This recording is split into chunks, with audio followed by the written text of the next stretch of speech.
Hello, future toppers. Let's make maths simple, intuitive, and fun together. So, we got wholesome new problem which says if A equals this, then the trace of the matrix this. So, we need to find out the trace of this matrix. So, first we'll try to find out this thing. So, it is adjoint of adjoint A. So, you know that this side you got a matrix. So, here also you will get a matrix, and this matrix will look like determinant of A n minus something. What is that something? This something is number of times you are writing adjoint. So you are writing adjoint 2 times, so you will be writing 2. Okay, and then A.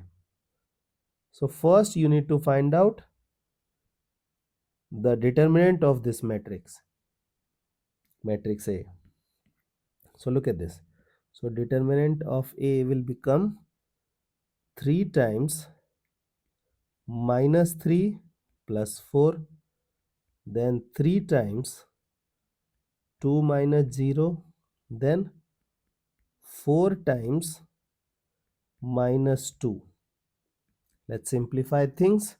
So it is 3 and then 6 and then 8. So determinant becomes 1.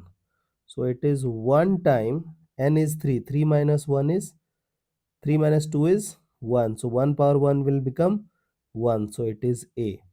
Now you have to find out what? Wait. You have to find out trace of this. So it is equal to trace of A.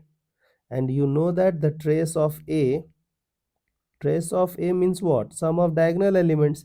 So 3 minus 3 plus 1. So it is 1. Okay. Therefore the required value is 1. I hope the idea is clear and you guys can handle similar situations. So see you guys in the next session of MathFlix.